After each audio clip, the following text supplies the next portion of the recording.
Ken Novatos, thanks again for tuning in to yet another video. Infamous coming at you live from the West Coast yet again, San Jose, California. So we are looking at the Softail lineup for 2025. They got rid of a few bikes. They got rid of the standard. They got rid of the Fat Bob. What else did they get rid of? I think those are the two models from last year that they got rid of. But it looks like they all have the 117s now. That's the standard for all of these. The only difference is, of course, is with the Lowrider S and the Lowrider ST, you do get the high output. And in case you're wondering, real quick, let's look at the performance difference. I already made this video earlier, so you have an additional 8 foot-pounds of torque. Let's look at the 117 high output performance. Here it is. So you have an extra 8 foot-pounds of torque compared to the 117, and you also have an additional 16 horsepower. So 114 horsepower on the high output 117. You have 98 horsepower on just the 117. So notable difference. 114, you're squeezing out an extra 16 horsepower, an extra 8 foot-pounds of torque, you know, with the high output tune and the cam. So that's a pretty good difference. So looking at, of course, the bikes, you guys can see all the new colors. Man, this one has a lot of colors. But of course, you know, the Lowrider S and the Lowrider ST they've always been known to just have a couple colors every year. They added a couple more. Now you have 3 different colors on the Lowrider S. And the only reason why you have all of these colors on the Lowrider ST is because, of course, you can now get this chrome or you could get it blacked out. So that's also something new for the Lowrider ST. This for the long time has always just been black. Now you can get this chrome, and of course the tank badging is also different. So they kept the Breakout. The Breakout hasn't been a popular bike in the United States, but they kept this over the Fat Bob, so I'm not entirely sure. You guys can let me know in the comments. I would much prefer seeing the Fat Bob than the Breakout, but hey, that's just me. Of course, you also have the Fat Bob. That's been around for many years, and then you have the Heritage. That's also around as well. So you guys can see all the price tags. Everything is now closer to mid 20,000s. All right, you guys can see, you know, this one's close to 25. This one's 23,000. This is almost 23,000. This is 23,000. So they're all, you know, these bikes just a couple years ago, they were, you know, around 15K. The Street Bob, the standard, those were under 15K. You also had, of course, the Lowrider, which is about 16,000, 17,000. You have the Lowrider S, which is about 18,200. You had the Lowrider ST, which is about, you know, 22,200. So, you know, all of these got price increases, but you also got, you know, the 117. So let's just look at some of the standard options or some of the little notable differences. Of course, you have the 117. You also got the ride modes. And I believe that's pretty much it. You got the 117, the ride modes, and it appears to be, you got all the rider safety enhancements. So I've only looked at a couple bikes, and they all have RDRS now, along with tire pressure monitoring system, which is your tire pressure sensor.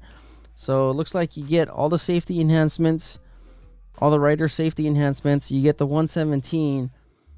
And you get the riding modes, which is, you know, something that you do notice on the throttle response.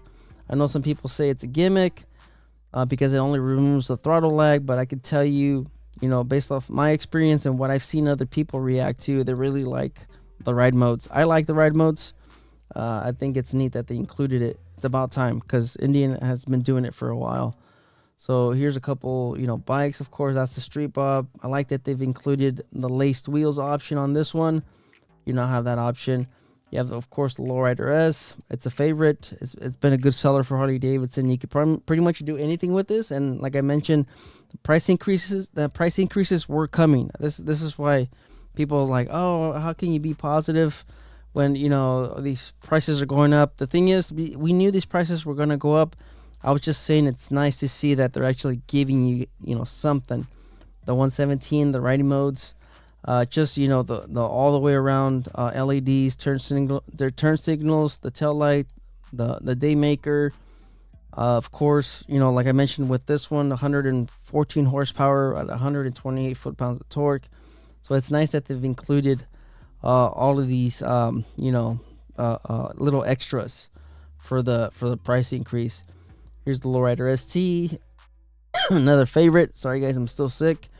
And of course we have the Breakout, an odd bike, but surprisingly it handles pretty well with the rake out front end, and of course the 21-inch front wheel.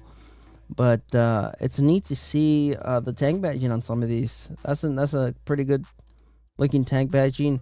I like that they've included along with the ST, they included some of the colors from the touring models, this Ghost Flames. So that looks pretty neat, and this is only an extra $1,300 for this color. So this bike will set you back about $24,400.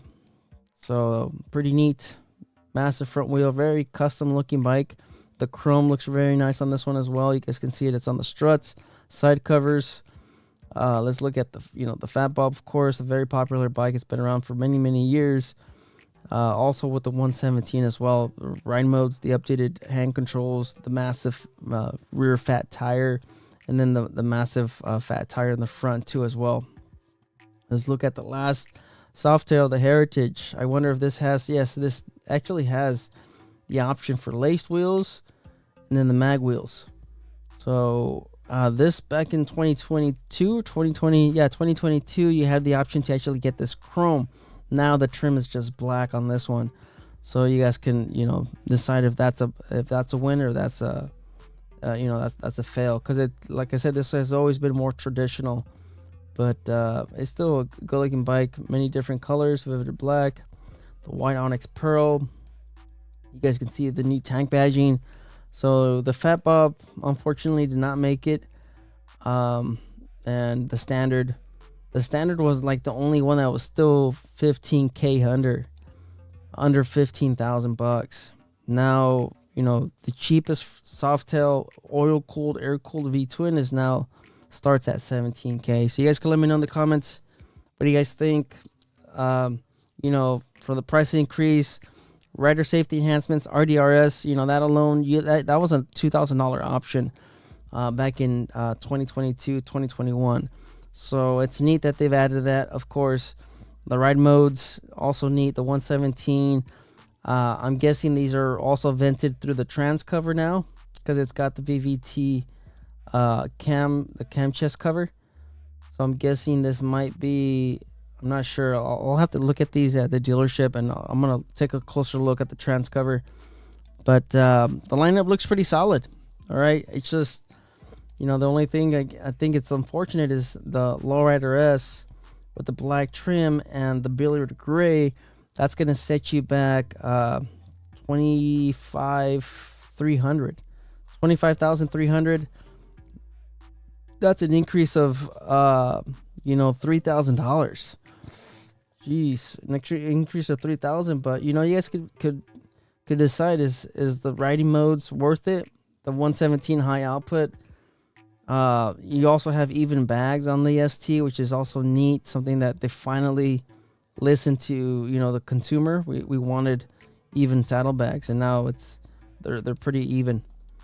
So you don't have the TFT display, something that I think they missed out on, but it's not a big deal. All right, I would rather pay less and have the analog and still have the riding modes, and then of course the rider assist. That's a huge one. The rider assists alone, like I said, is $2,000 as an option. Now that's included. So once you think about it, it's almost there. Okay, pretty good deal. We'll go into a breakdown on some of these on some later videos. So anyways, thanks for tuning in.